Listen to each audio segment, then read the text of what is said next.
Hollywood. La esencia, si tiene un padre se llama John Ford. En la diligencia, Ciudadano Kane no es una masa, es la cima. Sí, decid que es lenta, que es aburrida. El problema es que de cine todo el mundo opina. Así que Marilyn asesinada por la CIA. Todo es plástico, decadencia y pose. Los puso Billy Wilder en el crepúsculo de los dioses. Es la fábrica de sueños, aspirantes a estrella, productores miles, decadencia, glamour. Es la magia del cine. News on the march!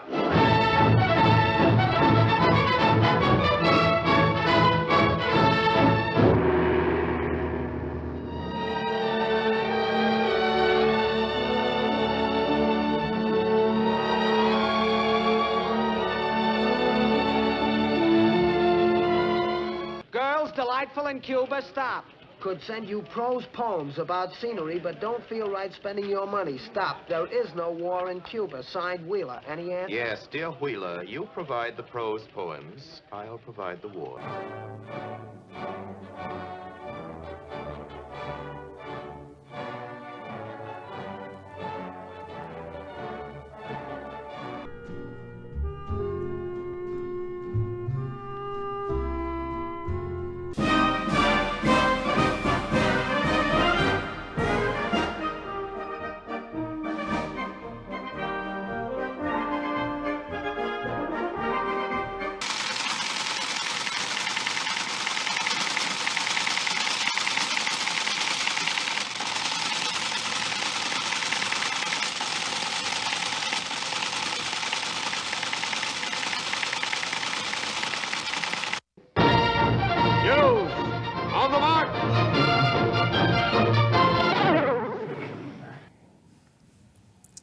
Esta noche en Spoilers hablamos de medios de comunicación, de propaganda, a partir de cine, a partir de series. Para ello contamos con 3 invitados. Pepa Blanes, muchas gracias por estar aquí. A ti, gracias. Pedro Ballín, bienvenido. Muchas gracias, bien hallados. Y Jacobo Rivero, gracias por estar aquí. Buenas. Bueno, es verdad que el programa tiene un sesgo al identificar medios de comunicación necesariamente con propaganda, pero es verdad que estamos en un contexto en el que, bueno, nos hemos hecho mayores escuchando que había armas de destrucción masiva en Irak. En España escuchamos, después de los atentados del 11 de marzo, que ETA era los responsables. Hemos visto en periódicos mainstream como El País una foto de Hugo Chávez entubado mucho antes de que se muriera. Digamos que la manipulación en los medios de comunicación forma parte de, bueno, de nuestra geografía política. Periodismo de cloacas. Os pregunto por el poder de una expresión nueva que se ha puesto de moda, las fake news. ¿Hasta qué punto las fake news están aumentando su poder en nuestras vidas, Pedro? Bueno, yo soy terriblemente reacio al término. Las fake news creo que no existen. Básicamente lo que pasa es que las mentiras ahora son muy evidentes y antes no. Yo creo que la transformación social que provoca el mundo digital lo que hace es crear unos procesos de verificación muy exhaustivos, no solo de periodistas sobre otros periodistas, sino de la opinión pública, que tiene ocasión casi de expresarse de tú a tú con el periodista, ¿no? Esto hace mucho más complicado nuestro trabajo porque lo hace mucho más exigente. Las mentiras saltan rápido. Que casi todo lo contado por los medios de comunicación en la guerra de Vietnam, los medios de comunicación norteamericanos, se empieza a saber en los finales de los 70 y ya en los 80, es un proceso que hoy se ha acelerado. Pues recuerdo en la guerra de Irak que era para todos muy evidente la manipulación que se estaba haciendo con las armas de destrucción masiva. Otra cosa es que el poder y el shock en el que estaba el país en Estados Unidos impidió un contraste, pero la prensa europea no se tragó las armas de destrucción masiva. Y luego hay otra evidencia de esa aceleración de la verificación. El escándalo de la cárcel de Abu Ghraib surge casi a un año de ocurrir, cuando eso unas décadas atrás hubiera llevado un proceso mucho más largo. Y hoy ya estamos en que las portadas de la mañana, si no están bien afinadas, no llegan a la noche vivas, porque la sociedad digital las destruye antes. Entonces, eso crea la sensación de que hay mucha mentira, pero lo que hay es mentira con patas cortas, ¿no? Claro, una capacidad para cazarlas muy rápido. Y esto es parecido, y con esto termino, a lo que ocurre con el mito de lo mucho que se copia hoy los textos. Claro, es que antes No te era pillaban. muy difícil pillar a alguien. Hoy coges un párrafo, lo sueltas en Google, entrecomillado, y te aparece inmediatamente si lo has robado de algún sitio. Claro, esto hace que haya como una sensación de que la gente copia mucho, ¿no? La gente toda la vida copia mucho. Ahora es fácil cazarlos. Pepa. No, y sobre todo los ejemplos que mencionabas, ¿no? La portada de Chávez, el 11M, es que ya, digamos, la tecnología, no había redes sociales, bueno, creo que con la de Chávez sí, y ahí descubres el pastel, pero dices, ¿cuántas veces me la he tragado en ese sentido? O sea que yo creo que no veo en las fake news una cosa solo negativa, en ese sentido sí que comparto la tesis de Ballín, pero también es verdad que hay una cosa que me molesta mucho de la prensa, sobre todo de la prensa en papel, en ese me voy a meter en charcos, pero Dale, en dale. el sentido en el que las fake news no es algo que hace Facebook, o sea, no es, sí, los algoritmos de Facebook fomentan que tú la mandes a un tipo de persona y no a otro, pero las fake news nacen de la prensa, o sea, es la prensa seria la que hace fake news, la prensa seria la que no contrasta las fuentes. Creo que, porque conozco a muchos compañeros de profesión, la mayoría de esas fake news no están hechas con una voluntad de destrozar o de manipular, algunas sí, evidentemente, sino que simplemente es también un resultado de algo que seguro que hablamos a lo largo del programa, que es la precarización, la falta de encajar en este mundo digital de muchos medios de comunicación.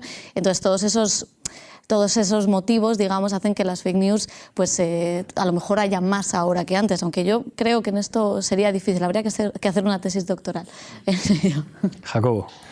Pues bueno, hace unos días ha salido, ¿no?, de una plataforma vecinal en Vallecas que se había creado para pedir más seguridad en el barrio. Lo había replicado un medio de comunicación de tirada nacional, serio, histórico. Un partido político creo que también había hablado de esa plataforma vecinal y luego era una foto de una señora en Virginia.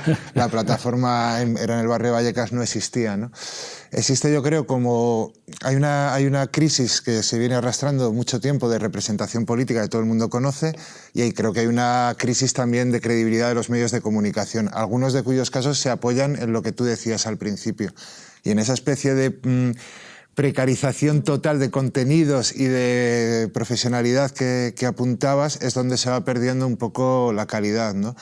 Y el propio lector ya ha perdido como sus referentes, ¿no? Antes también existía El Caso, existían Noticias del Mundo, existían un montón de periodiquillos basura que más o menos consumías de manera distraída, ¿no? Ahora el problema es que medios de comunicación que presumiblemente tenían acreditado su prestigio porque sí que atendían a las fuentes, sí que hacían un proceso más de investigación, han caído en eso, con lo cual el panorama es un poco desolador, ¿no? Y por añadir una cosa, claro, la virtud que tuvo la guerra del Vietnam es que cuando en las navidades anteriores a la ofensiva del Tet, el gobierno de Estados Unidos dice, estamos mucho mejor, ciudadanos de Estados Unidos, no se preocupen, todo va estupendo, pues un mes después casi 10.000 soldados norvietnamitas, bueno, habría mucho que contar sobre cómo era la composición de la ofensiva del Tet, estaban en las puertas de ciudades como Hue y miles de estadounidenses lo estaban viendo en televisión, que la guerra iba mucho peor y que el fake, digamos, venía del gobierno, ¿no? Entonces ese periodismo al que se le permitía acceder y contar y visualmente podría haber procesos más o menos de manipulación, pero estaban contando y estaban poniendo las fotos de los muchachos que estaban muriendo ahí en Vietnam, pues hoy en día los gobiernos, los partidos políticos ponen muchísima más distancia, ¿no? Y entonces todo va por unos filtros que llegan a esos momentos de manipulación. Háblanos de la escena que has preparado. He preparado una escena de una película que yo creo que es una maravillosa obra de arte, una película absolutamente deliciosa, rodada en 1949, presentada en 1949, dirigida por Robert Rosen, que luego hizo aquella maravilla en 1961 que es El Buscavidas. Es la historia de Willie Stark, que es el gobernador de Luisiana, es un caso real que ocurrió, está basada en Hugh Long, que fue gobernador de Luisiana, y es una crítica al populismo, y le ha traído un poco porque creo que bueno, tiene bastante actualidad política. Además, Robert Rosen fue acusado de ser fue miembro del Partido Comunista, estuvo en todos los procesos del macarcismo, y esta película en su día fue bueno, un acontecimiento en Estados Unidos, generó muchísima polémica y a pesar de esa persecución, digamos que él salió airoso. Vamos a ver esa secuencia. Adelante, vídeo. You the reporter that's been snooping around town? You Tiny Duffy? What paper? Chronicle. You sure come a long way to stick your nose into other people's business. That's true, only my boss on the paper can't see it that way. It ain't any of his business either. Whose business is it? Them as has turned into it. County commissioners, the voters of Canoma County elected to turn to the business and not take no button in from nobody. You a commissioner? Yeah. Name's Pillsbury. Dolph Pillsbury. Me too. I'm a commissioner, too. Who isn't a commissioner? He's the head man. Oh, then you're in a position to know where He's in a position to know nothing and to say nothing. I thought you said he was head man. He uses my head. Bueno, he elegido esta escena porque es Jack Burden, ¿no? Que es el periodista, que es este personaje que llega a un pueblo extremadamente hostil, donde hay un candidato populista que está empezando a despuntar y los poderes fácticos que están en la sala de billar de la ciudad que visita, pues le marcan el terreno para saber que está en un territorio incómodo, ¿no? Y creo que esta película tiene la atmósfera más bestial de Hollywood. Es curioso porque se supone que es el estado de Luisiana y en toda la película no sale un solo afroamericano.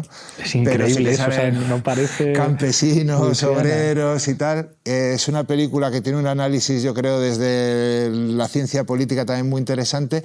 Y he elegido la secuencia porque me gustan esos periodistas que llegan a territorio hostil y se lo marcan claramente. Me gustan los periodistas que fueron elegidos, me gustan los periodistas que van a los lugares de conflicto. Me gusta Miquel Ayestarán en Oriente Medio, me gustan Maruja Torres, obviamente, un montón de periodistas que saben en qué tipo de billares pueden molestar y molestan a los políticos y a los que mandan más que los políticos, como en esta secuencia, que es un tipo que nadie sabe qué hace ahí. Sí, ¿de dónde viene? Yo voy a decir una cosa un poco...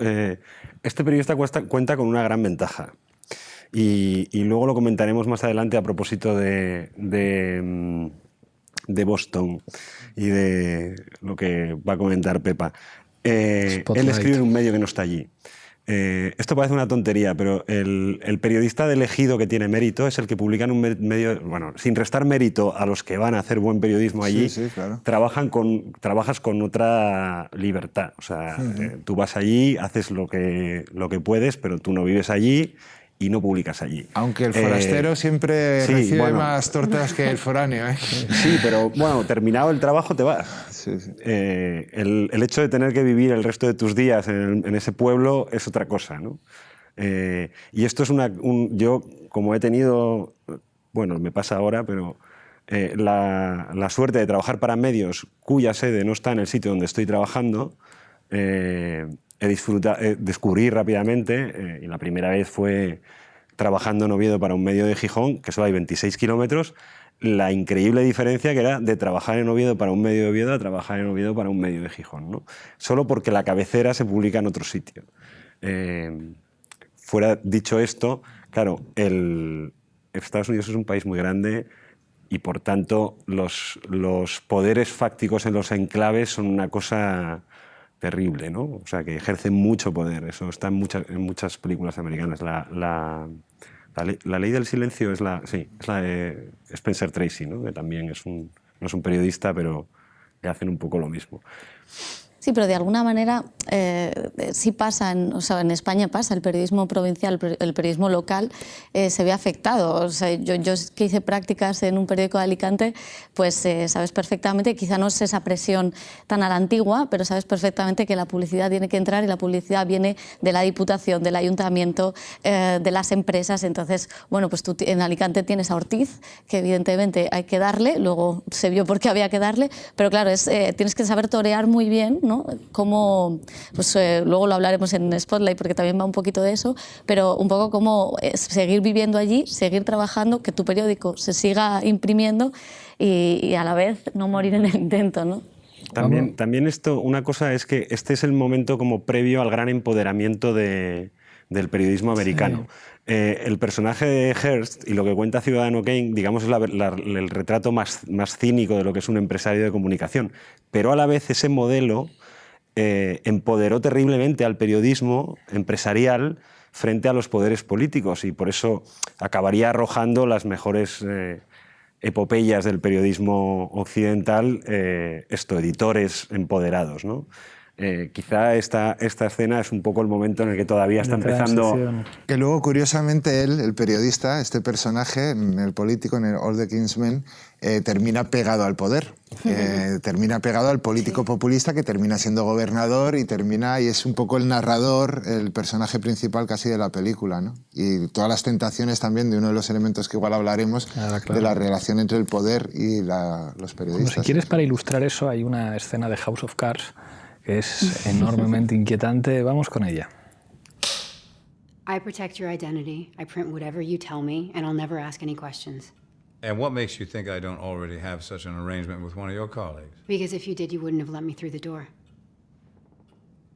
I've led a very long, very successful career avoiding this sort of intrigue with the press. I can't see any advantage in starting now. But is there any disadvantage? Sloppiness, for one. I promise you, absolute discretion. So we're talking about trust. Use whatever word you like. Words matter very much, Miss Bonds. You should care more about them, given your profession. Then yes, your trust.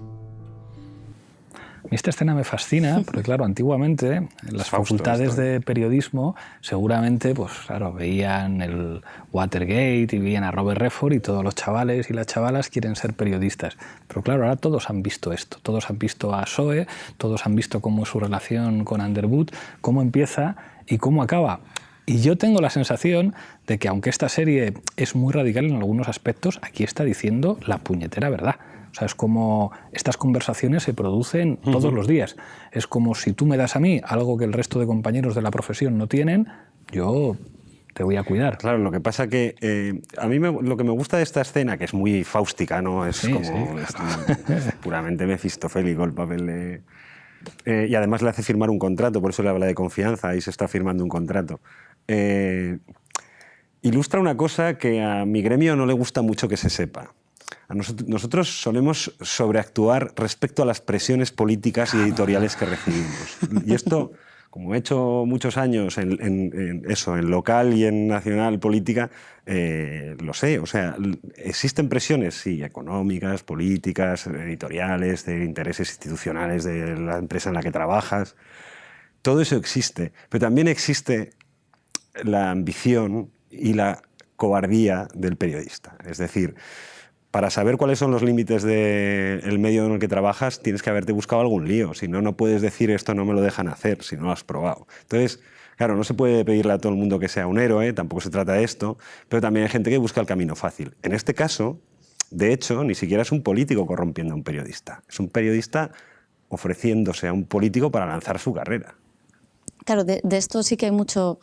yo creo que en la profesión, ¿no? Que otra de las cosas, digamos, que para mí se habla de las crisis del periodismo, la crisis tecnológica, la crisis financiera que al final en 2010 afecta también a los medios de comunicación, pero una crisis de ego o de escalafón, de querer escalar, ¿no? Como decía Pedro, eso existe y está, ¿no?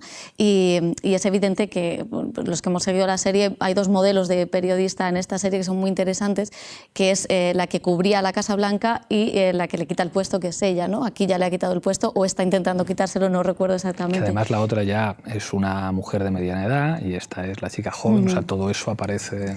Entonces las redes sociales, la manera de controlar lo digital, yo creo que hay un problema en la prensa, o yo he visto siempre un problema en la prensa, y es cuando el periodista piensa que es un político, y esto en la prensa de cine pasa mucho, cuando el periodista de cine, el informador de cine, piensa que es un actor o un director y que va a ir a cenar con los directores y los actores, y es como no, pues, al final hay cierta confianza, y es verdad que hay cierta confianza porque España es un país pequeño y te los encuentras constantemente, pero ni son tus amigos, ¿no? Ni, bueno, habrá casos que pueden llegar a ser, ¿no? Pero, y en esto yo creo que con los políticos, bueno, pues viendo películas de corrupción a la española también está muy presente, ¿no? Sí, yo creo que la confianza es un concepto muy amplio y muy debatible. Es probablemente la delgada línea roja que separa la relación periodista-político. Muchas veces el político se cree que confianza es que de alguna forma vas a publicar o vas a ser simpático con él mismo, ¿no? Y muchas veces al revés ocurre algo similar, ¿no? Para mí siempre lo importante es tener ese punto de distancia, ¿no? Esa distancia necesaria en la cual no se confunda confianza con compadreo, con compañerismo, con peloteo, con este tipo de cosas. Al final, no sé, el periodismo es una profesión, es estupendo, todo lo que queramos, pero tiene unos, digamos, tiene unas formas de ser evaluado muy claramente en cuanto a la calidad del producto. Otra cosa es que pase por ser bueno algo que no lo es. Y con las cuestiones del ego yo creo que es muy efímero realmente, ¿no? Ocurre lo que tú dices, ¿no? Muchos periodistas que de alguna forma se creen casi tan protagonistas como los políticos, ¿no? Cuando el protagonismo yo siempre lo veo en la noticia, en la información y en la calidad de la misma. Pero bueno, vivimos unos tiempos en los que no se sabe muy bien dónde está la evaluación del producto, ¿no? Yo siempre pienso que al final lo que queda es la memoria de la capacidad que haya tenido de análisis, de reflexión, de aportar al debate, de calidad de la crónica, de un montón de cosas. Y pienso que en esa deriva de egos y de confianzas tan apegadas al poder, todo es muy efímero. Vamos con tu escena, Pepa. Pues es una mezcla de dos escenas de Spotlight, que es la película de Thomas McCarthy que ganó el Oscar en 2015. El guionista es Josh Singer, que curiosamente es el mismo guionista de Los archivos del Pentágono, la película de Spielberg que fue a los Oscar el año pasado sin mucho éxito. Y es curioso, o sea, la verdad es que la comparativa de las dos películas es interesante porque Spotlight me gustó mucho y me sigue gustando mucho porque es una película muy sobria, muy, o sea, nada que ver con, pues, digamos, con cómo Hollywood ha retratado el periodismo, ¿no? Como un oficio heroico. No te vas a meter con Spielberg aquí, ¿no? Ahora. Luego hablamos de Spielberg. Si quieres hablamos de Múnich. No.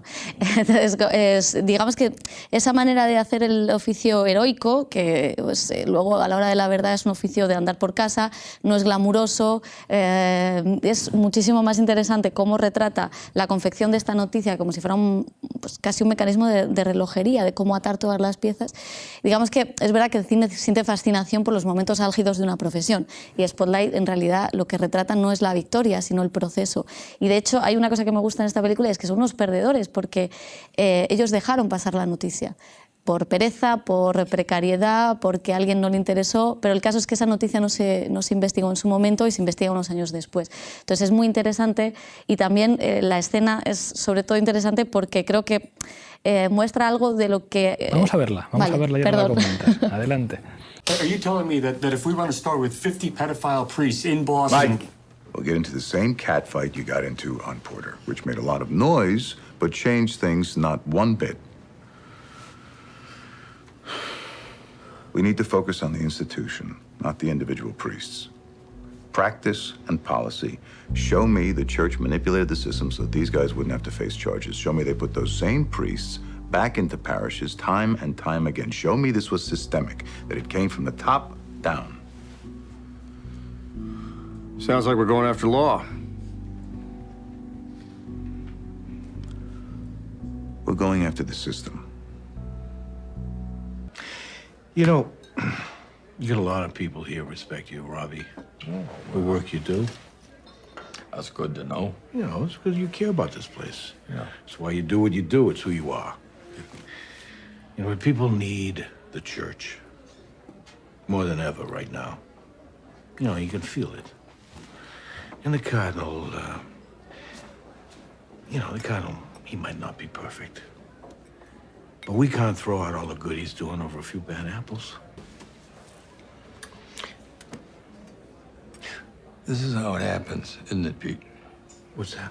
Guy leans on a guy, and suddenly the whole town just looks the other way. Pues hay dos temas. Este último enlaza un poco con lo que hablábamos, las presiones que nunca son tan obvias, nunca es como en el cine clásico, no, es más sutil, es la manera de decirte, bueno, sí, ahora, ¿cómo vas a meterte con la iglesia si en este momento, hombre, tú eres un chico de aquí, de la provincia, esto pasa en Boston, entonces aquí, esto es un sitio pequeño, te conocen, ¿cómo vas ahora a meterte en estos líos? Y efectivamente, un periodista no es un héroe, un periodista es una persona con una situación familiar, una situación económica y que a veces se mete en un fregado y a veces no se mete y bueno, pues es así como funciona, ¿no? Y en el caso de la primera parte de la escena me gusta mucho porque creo que durante mucho tiempo en España decíamos ¿y por qué los medios de comunicación que denunciamos la corrupción, que estamos contando lo que pasa en todos los sitios, desde la Gürtel, desde los trajes de camps, por qué esto no cala en la población? Yo no sé, o sea, es una cosa que pienso yo que quizás que no se ha contado bien la corrupción, ¿no? Nos hemos fijado en la persona, en el partido, nos hemos fijado en que esto es una cosa que atenta contra el sistema, o en el caso de los másters y las copias y las tesis. No es un caso, no es el caso Casado, no es el caso Cifuentes, es todo mucho más. Hay un sistema universitario que está mostrando unas flaquezas. Entonces creo que la prensa, cuando apunta solo al ejemplo y no apunta a la totalidad, el mensaje o digamos, el imaginario que crea es muchísimo menos efectivo. Pero igual en la segunda escena, a lo mejor el que estuviera presionando a alguien para no contar la historia, ¿no? De, bueno, es el catedral, ¿no? El cardenal, en fin, hay que tener cuidado. Podría ser no hace mucho tiempo, igual ahora ha cambiado un poco, un director de un medio de comunicación, ¿no? O sea, que también durante mucho tiempo los medios de comunicación han cuidado muy poco ese producto, ¿no? Y entonces me gusta mucho como la primera escena, por esa atmósfera de vamos hasta el final, vamos a ver toda la fotografía completa, ¿no? Lo que dicen los estadounidenses. En cambio aquí muchas veces ha sido, bueno, ponme lo del traje, pero no me lo relaciones con la fórmula y déjalo pasar un poquillo, porque al final el que va a la fórmula también es el dueño del periódico. La publicidad de los que fabrican los trajes la tenemos en la página 5 y en la página 15, ¿no? Sí. Y eso ha sido una desgracia, vamos. Fíjate, yo creo que aunque sea por acumulación, creo que sí hemos construido un relato al final entre todos. Sí, pero Uso la primera persona del años. plural, que bueno, yo no he participado de esto, pero bueno, que sí se ha construido un buen relato sobre la corrupción, sobre el grado de sistémico que es, sobre cómo afecta a las... Creo que al final, por la suma del trabajo de muchos periodistas y muchos medios, sí que el país tiene un relato quizá que invita al cinismo, bastante fiel de los sistémica que es. Sin embargo, creo que de lo que el periodismo, por lo menos el español, ha sido absolutamente incapaz, ha sido de construir un relato medianamente interesante o sofisticado, ni siquiera de construir un relato sobre la crisis económica, sobre lo que nos pasó en estos 10 años. Creo que la diferencia, de hecho, entre estas dos cosas es notable. Todos... Voy a discutir contigo, Valle. O sea, creo que esto que estás diciendo es contradictorio, porque no se puede tener un relato sistémico y completo de la corrupción si la crisis económica queda fuera. O sea, nosotros vivimos, yo tengo la sensación de que los medios de comunicación han vinculado la corrupción como una cosa de políticos, pero no como una cosa de grandes empresarios y de grandes medios de comunicación que han estado vinculados. Yo recuerdo cuando nosotros hacemos una cosa que era más propio de un medio de comunicación que de un partido político, que es el Tramabús, es decir, vamos a organizar un tour por los lugares de la corrupción en Madrid. Y en el Tramabús vamos a poner las caras de algunos políticos que a nadie le van a sorprender, pero va a haber grandes empresarios también. Va a estar Villar Mir aquí, por ejemplo, y vamos a ir a donde están sus sedes y vamos a poner a especialistas, a sociólogos, a historiadores y no sé qué, para que hagan el tour de la corrupción por diferentes lugares del país.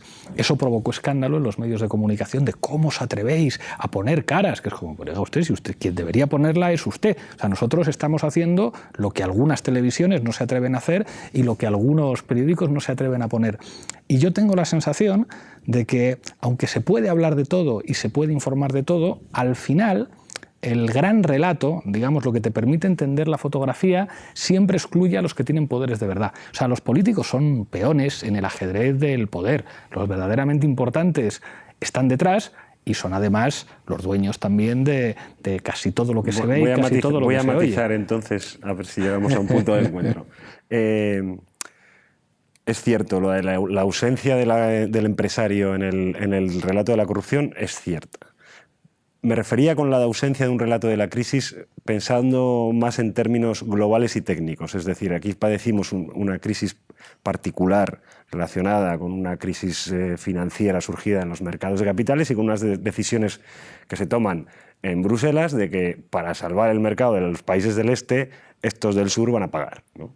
Creo que sobre esto las secciones de economía de los diarios, revistas y medios audiovisuales españoles no han dicho ni media palabra, los periodistas económicos. Lo otro, que es una cosa, digamos, que existe... bueno, creo que ahora que hablas del Tramabús, en el Tramabús se encontraba el relato, ¿no? Y creo que además tú lo usaste en la moción de censura, de cómo las raíces de lo que ocurre con la corrupción endémica en España nacen del siglo XIX, claro, ¿no? Por la crisis no me refería a cómo sale la banca de la crisis en España, cómo se hace el rescate, no, sino más bien a cómo se produce esta crisis global, por qué nos llega a nosotros, en qué términos, y las secciones de economía de este país, vamos, no han hecho ni el ademán de construir un relato sobre esto, ¿no? Quiero que veamos la escena que tú propones, y no sé si antes o después quiero que expliques por qué has propuesto esta escena, porque esta escena, o sea, es tremenda. No, después. Después, pues vamos con ella. McAvoy en The Newsroom. He just told me off the record that Reactor 3 is causing what is a level 7, not a level 5 radiation leak. What's the trick to getting him to say it on the record? There is no trick. You just don't stop until he tells the truth. What do you mean you don't stop? I mean you don't stop. Sloan, I watch your show at 4 o'clock, and you're brilliant, but you let guests say things that I know you know aren't true, and then you just move on. Ask the damn follow-up, and then demonstrate with facts how the guest is lying. You can't just sit there and be a facilitator for whatever bullshit the guest wants to feed your viewers. They're not coming on to plug a movie. It's not Jimmy Kimmel. You knowingly, passively allow someone to lie on your air, and maybe you're not a drug dealer, but you're sure as hell the guy who drives the dealer around in your car, so maybe you'll get it, maybe you won't. Show me something. Got it. Bueno, hay distintas especialidades y géneros en el periodismo y distintas secciones. Quizá el periodismo puro sea sucesos, porque trabaja sobre hechos. En este sentido, el menos pegado a los hechos de los periodismos es la crónica política, porque la política muchas veces es un relato. Es un relato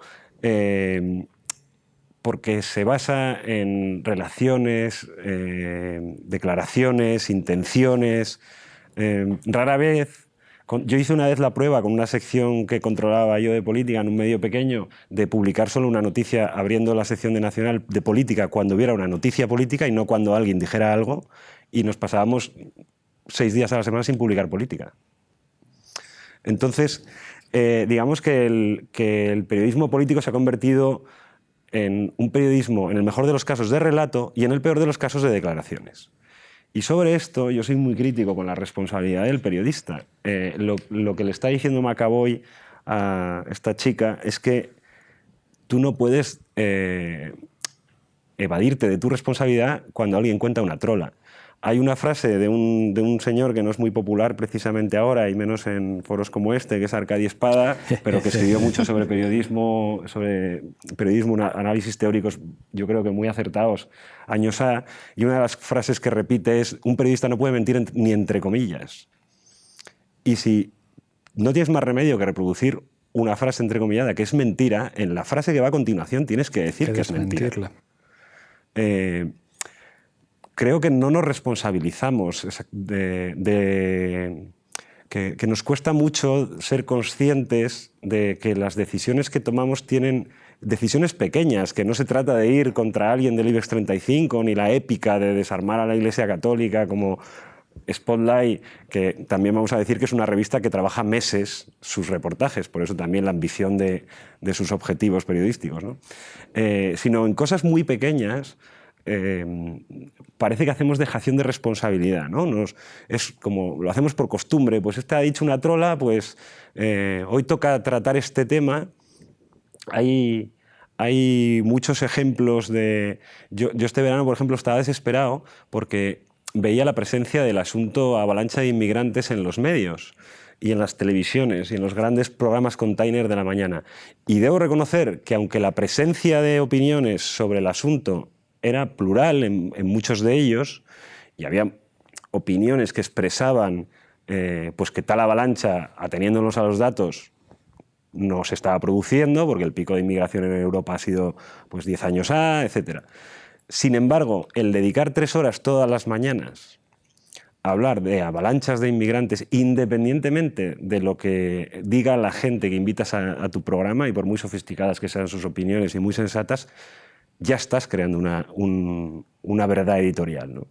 Este tipo de cosas, los periodistas somos poco exigentes con nosotros mismos, ¿no?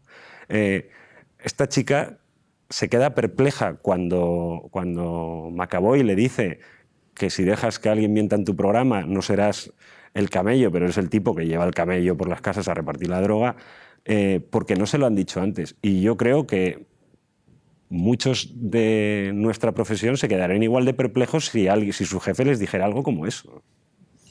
Uf, mucho que decir. Empezando porque no tengo yo muy claro que la crisis haya terminado del todo. La crisis, aunque solo sea incluso de los medios de comunicación, ya no digamos la económica, ¿no? Pero es verdad que en Estados Unidos sí que hay, digamos que la profesión de alguna forma es mucho más vigilante sobre los contenidos. Hay una ética de la búsqueda un poco de las fuentes, y han sido sonoros los casos en el New York Times no hace mucho, bueno, de periodistas que habían falseado fuentes, que operaban un poco por libre. Algo que aquí, sorprendentemente, más allá de episodios casi anecdóticos, no ocurre, ¿no? Y entonces, bueno, esa especie de dealer, ¿no?, de la información y de la comunicación, y que va soltando por ahí sus pastillas, a mí me produce mucho temor, sobre todo porque creo que es impune, que hay una impunidad sobre eso. Y hay un caso que a mí me dejó y todavía me obsesiona, y lo digo públicamente, a ver si alguien se anima, porque yo ahora no tengo tiempo, que fuera el asesinato de un hincha del Deportivo de La Coruña, Jimmy. Sí.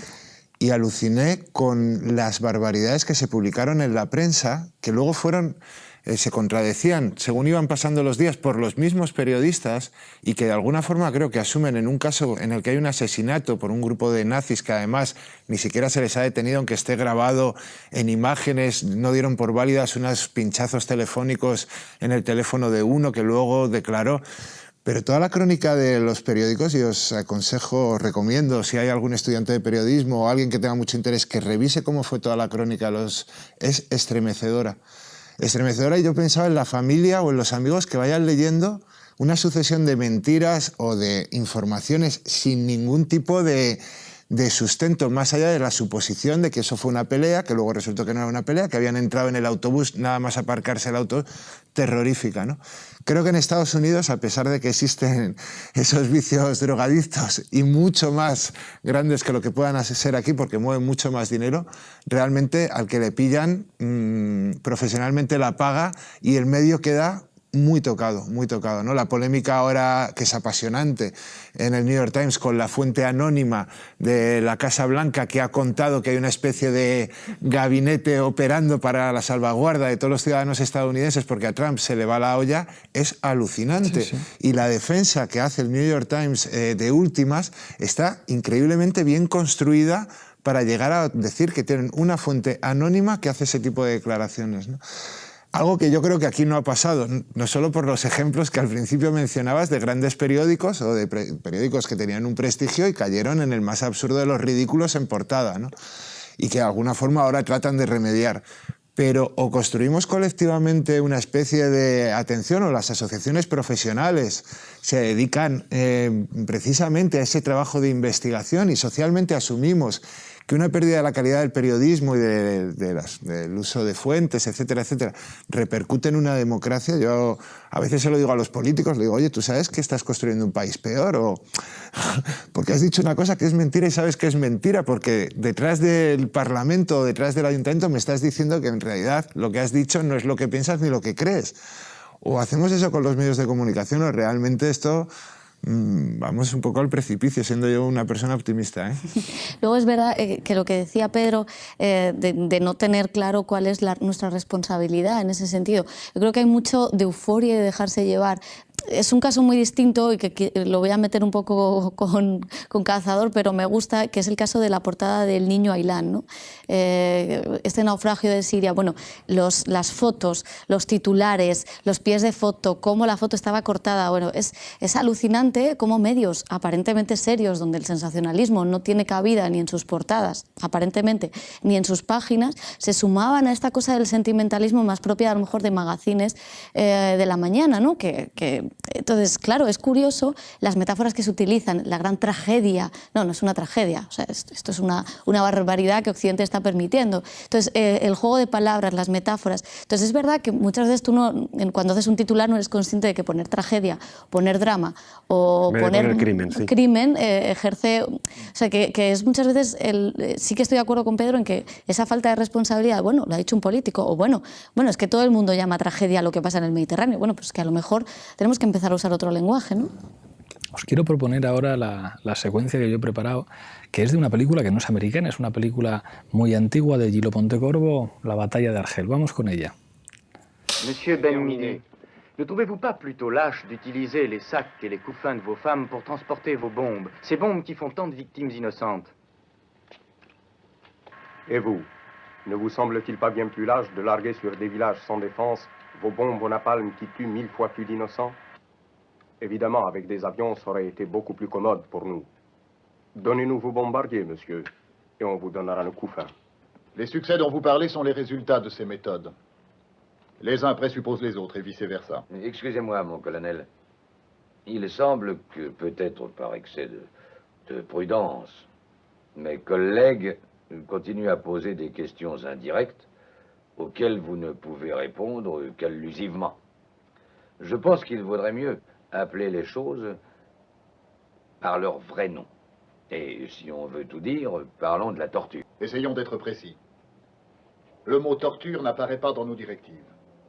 Nous avons toujours parlé d'interrogatoire en tant que seule méthode valable pour une action de police contre une organisation clandestine.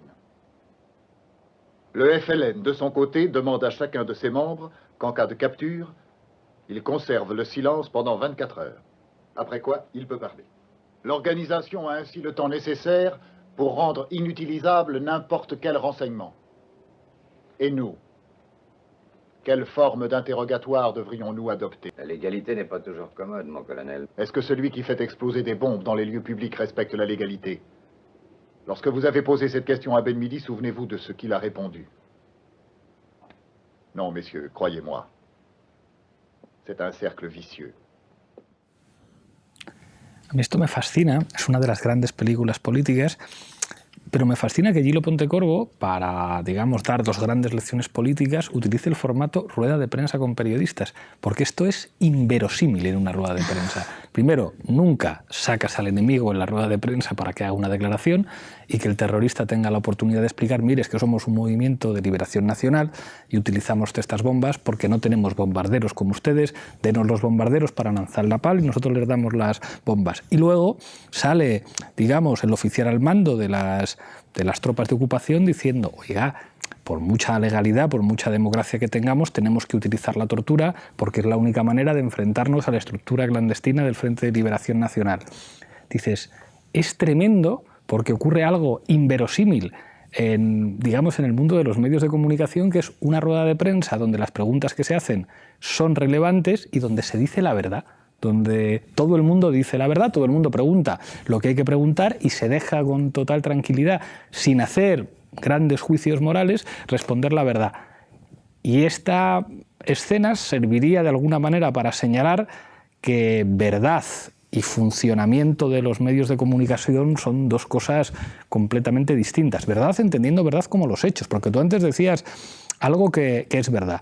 Claro que en la política no funciona como sucesos, la política tiene que ver con narrativas, pero hombre, también tiene que ver con hechos. ¿Robó usted o no robó? Este verano además ¿Tiene usted hemos asistido a mentiras, he mencionado una, pero no tiene vamos, a mentiras de un calado. Entonces, esto es tremendo. Sí. Claro, es que también es una situación excepcional, ¿no? La Batalla de Argel, maravillosa película, en la que además el Frente de Liberación Nacional creó una radio clandestina precisamente para informar a la población de lo que estaba ocurriendo, ¿no? Hay igual otra escena maravillosa que es cuando el niño roba el micrófono. Argelinos, claro, no les creáis, no sé qué.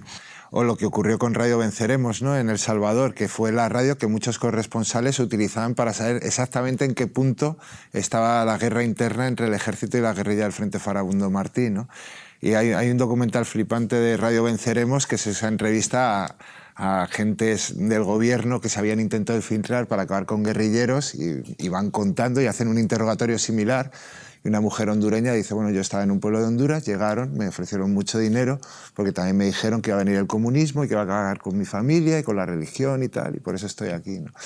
Digamos que es verdad que es una escena sorprendente porque en la vida real nadie va a poner a Bin Laden para que cuente su relato y después va a llegar George Bush y va a decir, pues mira, os voy a decir lo que yo pienso. Bin piensa esto y yo pienso esto. Pero realmente creo que es una película que, claro, que en el fondo todas las que se han mencionado, ¿no? Transmiten una atmósfera de un tiempo muy concreto y muy determinado, ¿no? Boston con esa investigación bestial que luego ha sido de alguna forma, bueno, pues lo que ha continuado todas, ¿no? Pero claro, la batalla de Argel es el punto álgido, digamos, del anticolonialismo, ¿no? Y todo lo que produce esas informaciones también en París, ¿no? Como ocurría con Vietnam, ¿no? toda esta locura. Yo creo que ahora en un país democrático o en sociedades democráticas, de alguna forma es verdad que está muy limitado el acceso a las capas altas del poder, donde las preguntas pues están pactadas, este tipo de situaciones, pero sí que hay posibilidades como de regatear todos esos filtros y llegar a desmenuzar torturas o a desmenuzar otro tipo de situaciones que en sociedades como las que describe la película es mucho más complicado. En Francia, por ejemplo, que la película estuvo prohibida durante muchos años. Es que hay una cosa que aquí no están contestando políticos. Claro, esto... Claro. O sea, bueno, Ben Midi... Eso está bueno, sí, pero en este caso, digamos, es el coronel de un bando, sí. por No así tiene decir, jefe de prensa ninguno, como, está claro. Sí, entonces... sí. La política representativa de las sociedades occidentales es representativa también porque es representación. Hay unas reglas dramáticas, las cosas están pautadas de una determinada manera y, por suerte o por desgracia, los políticos están educados. Son un toro toreado cuando salen a una rueda de prensa. Entonces, es muy difícil, o cuando van a una entrevista, es muy difícil conseguir un momento de verdad abandonada, digamos, ¿no?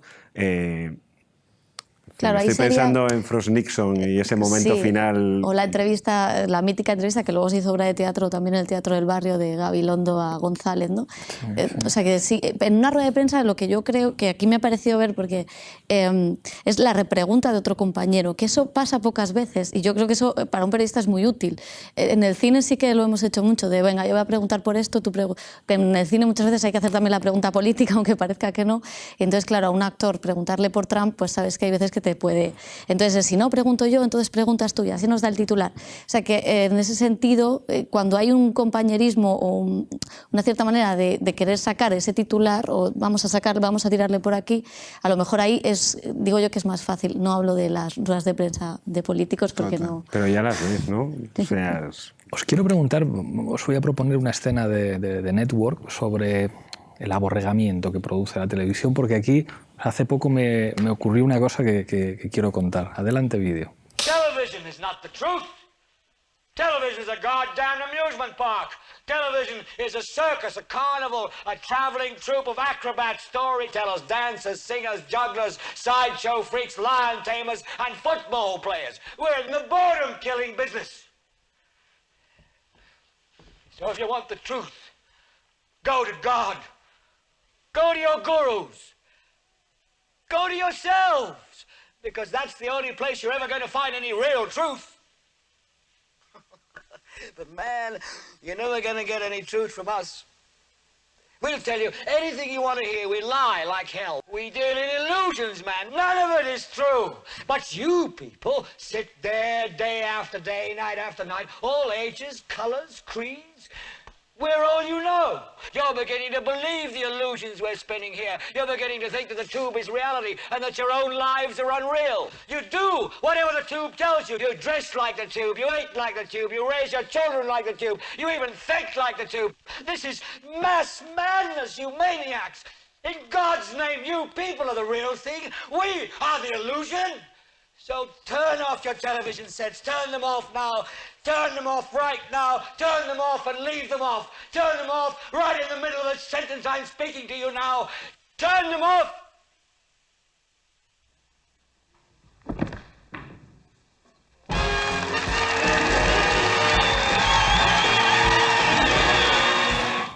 La anécdota es la siguiente. El otro día, cuando fui a la entrevista en Telecinco, después tuvimos un encuentro, una cena con Pablo Basile. Entonces yo le trataba de decir algo así como: la época Telecinco en la televisión ya pasó, ahora es la época Netflix, la época HBO.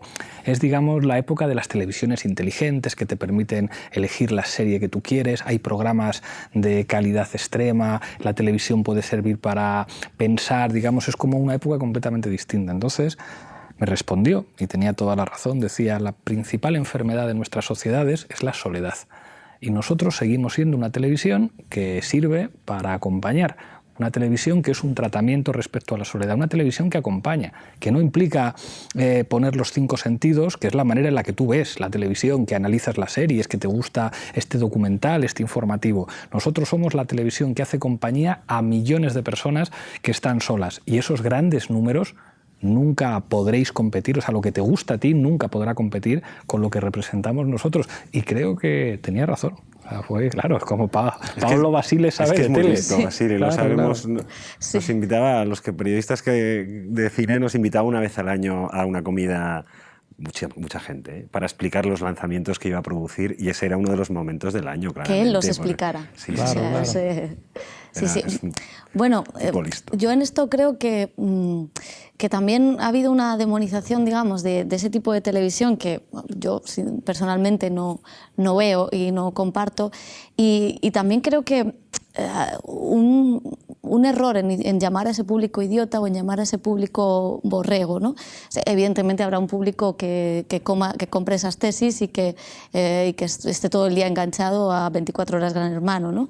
Pero creo que creo que el público es mucho más inteligente que eso. O creo que hay muchas maneras de ver ese tipo de programas de televisión, incluso maneras subversivas de coger esos referentes o ese tipo de programas y hacerlos tuyos, ¿no? O sea, esto voy a decir una cosa un poco, pero creo que Belén Esteban o la figura de Belén Esteban ha podido ayudar a muchas chicas de barrio a decir aquí estoy yo, ¿no? Con todo lo que conlleva darle a un personaje así pues el poder de, incluso hubo un momento en que hablaban de política, o sea, con todo lo que eso conlleva, pero creo que la audiencia es muchísimo más lista y alguien que vea a Belén Esteban no va a decir voto lo que vota Belén Esteban. O sea, creo que todo es más complejo que eso y que ya lo que una televisión nos cuente, el espectador no lo empapa y luego se lo queda. Sí que creo que hay discursos que hacen mucho daño, ¿no? Y que en esos programas a lo mejor es donde hay que cambiar los discursos, más que en programas sesudos donde es obvio que el discurso está más establecido. 30 segundos, Jacobo, que nos vamos. No, yo básicamente, de acuerdo con Pepa, ¿no? Vuelvo un poco, a lo mejor yo creo ingenuamente a lo que decía al principio, ¿no? A que es muy efímero, ¿no? Yo no tengo ya ni idea de cuáles eran los programas que emitía Telecinco hace 2 o 3 años, pero sí que sé La Bola de Cristal, Jazz entre amigos con Juan Claudio Cifuentes, incluso Caiga quien caiga en sus mejores momentos, ¿no? Pero es verdad que no hay que demonizar, que es puro entretenimiento, pero tiene unas lógicas muy perversas realmente, ¿no? Que son muy preocupantes, pero bueno. Llegamos al final, nos veremos la próxima semana aquí en Spoilers.